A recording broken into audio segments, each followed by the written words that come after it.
Continuamos con esta primera edición de Radio Análisis en esta mañana de día jueves 24 de octubre del año 2024. Estamos a unas cuantas horas de que se realicen las elecciones municipales y de gobiernos regionales este fin de semana. Aprovechamos de hacer la invitación para que nos acompañe este sábado y domingo. Tendremos programaciones especiales durante estos días para llevar a usted todas las alternativas de lo que van a ser estas importantes elecciones, pero también queremos aprovechar la oportunidad de abordarlas desde otros aspectos, y para eso siempre es muy buena la ayuda que nos brinda nuestros amigos y amigas de Fundación Sol. Saludamos a esta hora de la mañana al investigador de esta fundación, Recaredo Galvez. ¿Cómo estás, Recaredo? Bienvenido de vuelta acá a la radio. Hola Claudio, muy buenos días, muchas gracias una vez más por la invitación. Sí, vamos a hablar respecto de financiamiento electoral, que siempre es un tema muy interesante, importante también, pero que no se trata mucho en los medios de comunicación, hay que decir. Primero preguntar, Recaredo, aprovechando esta instancia que también nos sirve a todos, a nosotros, a nuestros auditores y auditoras, para aprender algunas cosas respecto de cómo funciona nuestro sistema. ¿De qué manera se lleva a cabo este financiamiento electoral? ¿Cómo es? ¿En qué consiste? ¿Y cuáles son aquellos aspectos fundamentales en los cuales hay que fijarse? Bueno, brevemente lo que debemos tener en cuenta es que estamos hablando de aportes que son regulados por la normativa y que en gran medida esta regulación va a ir estableciendo una serie de aspectos que tienen que ver tanto con los límites de los aportes que se realizan, que en este caso para personas individuales son límites bastante alto. Estamos hablando que se ronda cerca de los 11 millones por el aporte que puede realizar una persona individual. Y por otro lado también se establece un aporte que proviene del fisco para el financiamiento tanto de las campañas a los partidos políticos como a los candidatos que van independientes o a los candidatos que van también inscritos por un partido político. Es importante también tener en cuenta que hay medidas que son establecidas por ley que permiten que exista un grado de transparencia respecto de la mayoría de los aportes que monetariamente significan un aporte individual importante. Es decir, hay una transparencia que hoy día nos permite poder conocer el aporte que realizan distintos grupos económicos a las elecciones. Tenemos que tener en cuenta, sí, que esta información, que es ordenada por el propio CERVEL, quien pone a disposición una planilla con todas las transferencias, quiénes las realizaron, a quiénes se las realizaron, es una información que no viene del todo orientada hacia la perspectiva política de los grupos económicos, sino que solamente trae los nombres de las personas aportantes. Y lo que hemos hecho en Fundación Sol desde hace ya varias elecciones es analizar esta información abierta disponible por el CERVEL y construir los grupos económicos a partir de los nombres de sus aportantes. En ese caso, por ejemplo, distintos miembros de la familia del grupo Luksic, que hoy están aportando principalmente para la campaña de Máximo Luksic, alcalde por Huechuraba, han realizado aportes, pero si lo miramos en la planilla del CERVEL no los vamos a ver como un grupo. Entonces el intento que hemos hecho es de agruparlos, de identificar así también a distintos aportantes y poder saber realmente quiénes están financiando las principales candidaturas en nuestro país.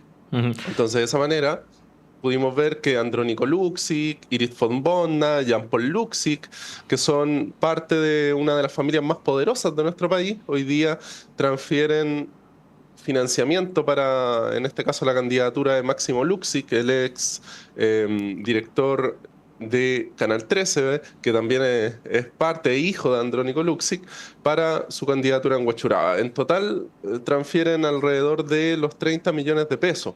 Esto pone también en una situación privilegiada, podríamos decir, a ciertos candidatos por sobre el resto, que no tienen estas mismas espaldas o estos mismos padrinos. En este caso son familiares, pero hay otros casos donde otros grupos económicos también apoyan candidaturas, principalmente de los bloques de derecha. Ahí es donde principalmente observamos los grandes grupos económicos. Ujú. Efectivamente, ustedes han hecho este detalle, ¿no? Pormenorizado. Vamos revisándolos uno a uno, Recaredo. Hablábamos del grupo Luksic, pero también hay otros grupos que ustedes también han estado ahí tratando de hacer una síntesis respecto de hacia dónde apuntan sus aportes. ¿Qué podemos decir, por ejemplo, del grupo Angelini? Bueno, en el caso del grupo Angelini ocurre algo muy particular e interesante. ¿Qué es lo que tenemos? Que no hay una identificación directa de alguno de los miembros de la familia. Sin embargo, un director de las grandes empresas del grupo Angelini, que es un personaje cuyo nombre es Jorge Armando Andueza Fouque, que en el fondo aporta un monto que es bastante importante, que supera los 586 millones de pesos. Ya, o sea, una sola persona, para que lo tengamos en cuenta, en distintos tipos de aportes, que entre todos ellos suman más de 586 millones de pesos, realiza transferencias tanto principalmente para las elecciones de gobernador, consejero regional, concejal y alcalde de la UDI. No realiza transferencias directas a candidatos en particular, sino que a el partido. En este caso también hacemos la relación con el grupo Angelini porque esta persona ha sido directora de distintas empresas, incluida la matriz del grupo Angelini. Tiene una posición de poder bastante importante dentro de las empresas del grupo desde hace ya varias décadas, y en gran medida es alguien que podemos relacionar con las decisiones que se toman en esta empresa y que está disponiendo gran parte de dinero de forma legal. Eso también es importante tenerlo en cuenta. Por lo menos está utilizando, en lo que podemos observar en este monto, el canal que se ha establecido, que es este registro del CERVEL, y en gran medida acá, más allá de la legalidad o no de este tipo de transferencias, lo que es importante tener en cuenta es lo que ocurre en función de la relación política tanto previa como posterior a las personas o partidos que participan en estas elecciones. Es decir, podemos pensar de que la relación entre dinero, política, poder, la relación del gran capital, que lo que busca obviamente es mantener un proceso de acumulación expansivo, incesante, que no se detenga, es una dinámica que tiene mucho que ver con las decisiones políticas que se toman. Y las decisiones son a distintos niveles, tanto en términos municipales como regionales, estamos viendo. Por lo menos en lo que son estas elecciones. Entonces, tener canal directo, tener la posibilidad de dialogar con las personas que promueven ciertas ideas, como las que estamos en este caso orientando principalmente a los partidos de Chile Vamos, como los que he mencionado, principalmente la UDI, uno de los que más aparece identificado en este listado que hemos revisado. Es algo que probablemente favorece al gran capital, tener estos puentes abiertos. Ya habíamos visto que habían estructuras de financiamiento irregular que generaron estos problemas derivados con las boletas ideológicamente falsas, que ocurrió hace bastantes años, por lo cual también tuvieron que ir a clases de ética como resultado, ¿verdad?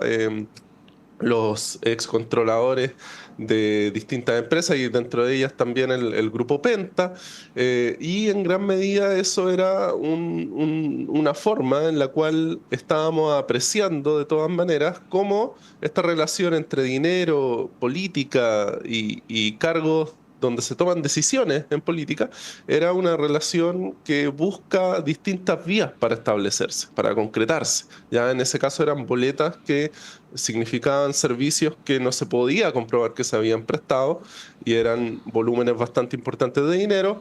Pero ahora, aunque sea legalmente, estamos viendo que las ideas que se ponen en la balanza para ser financiadas son ideas que también son afines a estos grandes capitales, a estos grandes grupos económicos. Entonces, eso también significa una desventaja relativa, si lo pensamos de cierta forma, para quienes compiten en este tipo de carreras por la elección popular, que claramente en ciertos aspectos no van a contar con los mismos recursos que pueden disponer aquellos que son beneficiados con el financiamiento de estos grandes grupos. Ujú. Efectivamente, Recaredo, si nos ponemos a revisar, bueno, estaba hablando del grupo Angelini, pero si revisamos lo que ustedes han podido recopilar, por ejemplo, del grupo Sutil, a quien a través de Juan Ignacio Sutil ha hecho una entrega de aproximadamente, aquí está el dato, 53 millones de pesos a distintas candidaturas, todas de Chile Vamos, lo mismo el grupo Mate, también en el grupo Solari hay una excepción bastante particular, por ejemplo la de Diego Solari Echeverri, que hace un aporte de 350.000 pesos a la candidata Claudia Pizarro de La Pintana, pero el resto de los integrantes del grupo, Piero Solari, Carlos Solari, Rafael Cardone, todos hacen aportes a candidatos y candidatas de Chile Vamos, lo mismo el grupo GTD. Los aportes de quienes concentran el capital en el país está claro que van hacia un sector y es precisamente el sector que más ha sido cuestionado durante los últimos años respecto de su relación precisamente con estos grupos y la forma en la cual estos influyen en las decisiones que ellos toman a nivel político. Este año estuvo todo el escándalo en torno a este copy-paste, ¿no?, de una minuta elaborada por Corpesca en el debate de la nueva ley de pesca, que a su vez, recordemos, surge a partir de esta ley que se aprobó sobre la base de la corrupción, que eso finalmente fue acreditado por la justicia. ¿Qué podemos decir al respecto? Bueno, es importante destacar estos hechos como el que tú mencionas. No han sido pocos aquellos donde es en apariencia, ¿verdad?, una relación muy íntima entre los intereses del gran capital. Estamos hablando acá de eso muy importante. No estamos mirando simplemente aportes pequeños que realizan personas aisladas, sino que incluso cuando miramos el top 10, podríamos decir, a quienes encontramos en su gran mayoría son a personas que hacen aportes individuales que ninguna otra persona probablemente de la gran mayoría trabajadora del país podría hacer. No olvidemos que Chile es un país de ingresos que actualmente se encuentran bastante contenidos, donde la mitad de las y los trabajadores recibe salarios que son bastante bajos, ingresos líquidos mensuales que no superan los 550.000 pesos. Tenemos en gran medida frente a eso a financistas que pueden hacer transferencias que superan los 200 millones de pesos, los 500 millones de pesos, los 50 millones de pesos en este periodo. Y eso obviamente a futuro podemos mirarlo como una inversión. O sea, las relaciones que tú mencionabas, por eso es que nosotros también hemos llamado a este proceso como una especie de inversión electoral, porque al final de cuentas, destinar tanto capital a financiar ciertas ideas claramente puede estar vinculado con que a futuro se va a esperar tener mayor afinidad con quienes resulten electos. Mayor afinidad debido a que esas personas fueron elegidas también en parte por esta apuesta que se realizó, por esta inversión que se está llevando a cabo por estas personas.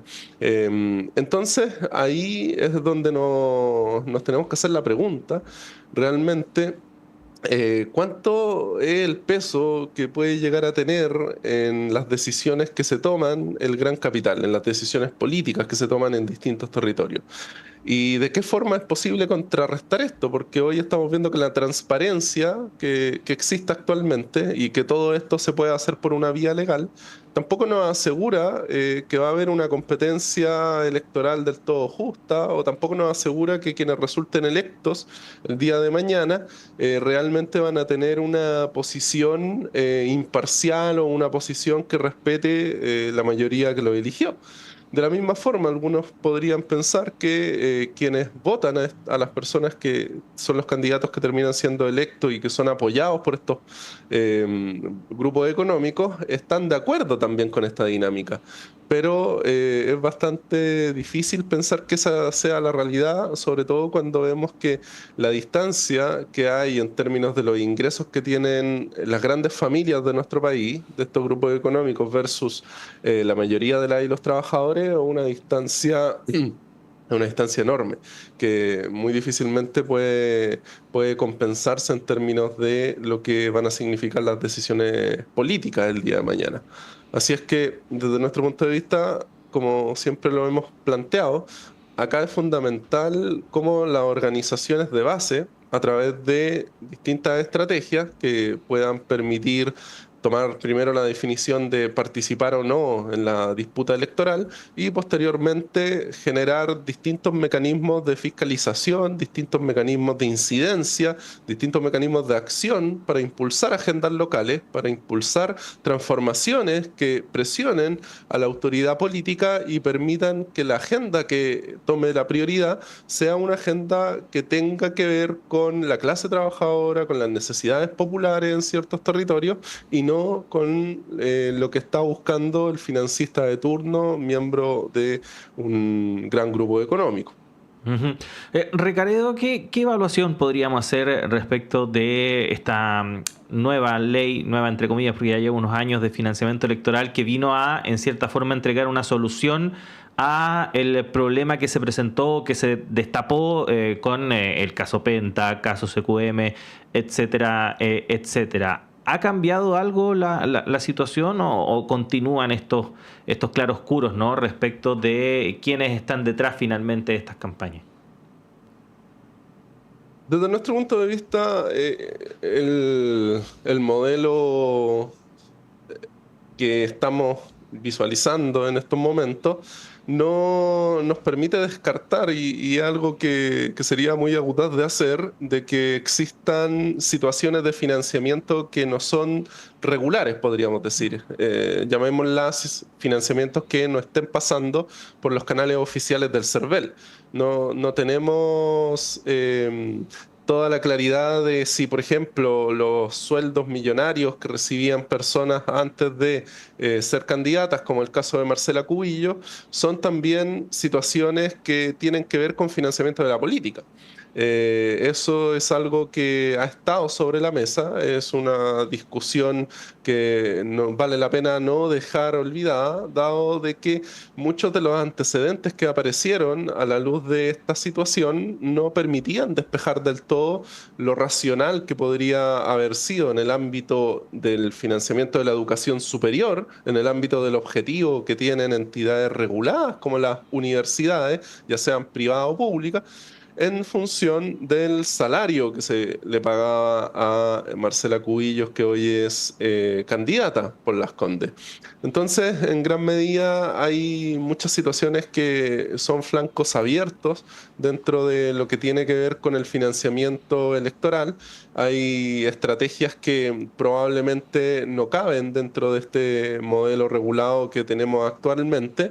Entonces, lo único que podemos pensar es que no debemos disminuir la posibilidad de tener más herramientas de fiscalización o no tenemos que pensar que ya está resuelto este maridaje entre política y dinero.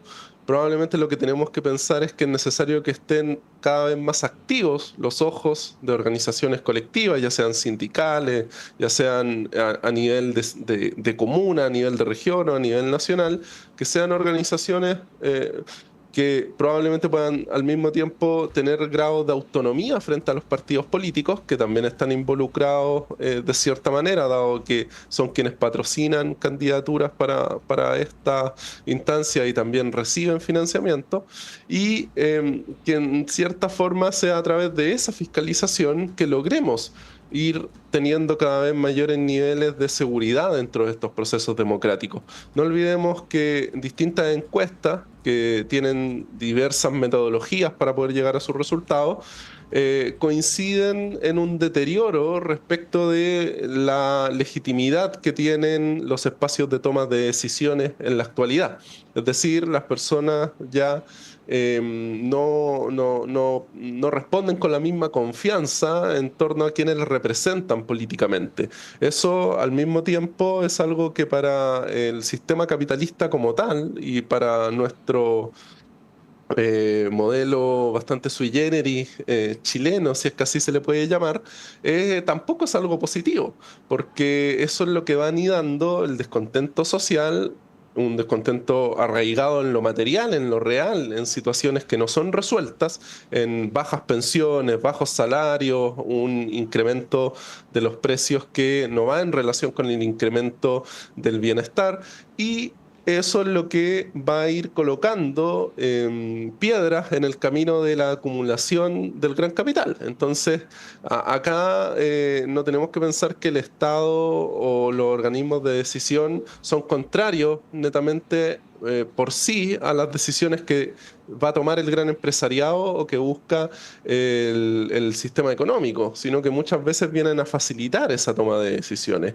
y que haya financiamiento sobre uno u otro candidato muchas veces nos quiere decir la velocidad con la que esa facilitación o con la que esas decisiones podrían ser tomadas según más afín esté esa persona a ciertas ideas vinculadas con el sistema económico. Pero debemos mirar y tener en cuenta también de que todas las candidaturas hoy día, o por así decirlo, una gran cantidad de los partidos del sistema de partidos que llevan candidaturas, están de acuerdo con el espacio en el cual están disputando, están de acuerdo con ciertas decisiones estructurales que se han tomado. Han formado muchos de ellos parte de los distintos gobiernos que hemos tenido en las últimas décadas, y algunos de ellos también han sido parte de partidos que proponen reformas muy profundas, muy relevantes, pero que al momento de estar en el bloque del poder, de poder tomar decisiones, no cuentan con todos los votos o no cuentan con la propia voluntad política para impulsar esas transformaciones. Así tenemos el mismo ejemplo de la situación actual en la cual se planteó en campaña la condonación del CAE, por ejemplo, por parte de este propio gobierno, y hoy día lo que tenemos es una especie de ley de repactación, solo por dar un botón de ejemplo. Esto también ocurre a nivel local y a nivel municipal, a nivel regional, y probablemente este próximo año con las elecciones parlamentarias y presidenciales volveremos a ver que estas situaciones se repiten. Efectivamente, Recaredo, por lo mismo siempre es importante estar muy atentos a este tipo de situaciones, y por supuesto Fundación Sol siempre está ahí aportando con insumos para que nosotros podamos decidir de la mejor manera ante este tipo de procesos. Recaredo, como siempre, agradecerte la presencia acá en la radio, y te esperamos a ti y al equipo de Fundación Sol pronto acá en la radio. Que estén bien. Muchas gracias, Claudio, que tenga un muy buen día, cariños también en la radio. Gracias, Recaredo. Y con esta conversación despedimos esta primera edición de Radio Análisis en esta jornada de día jueves 24 de octubre. Gracias por habernos acompañado, y lo invitamos a usted a que siga junto a todas nuestras plataformas, porque en breve llega Antonella Esteves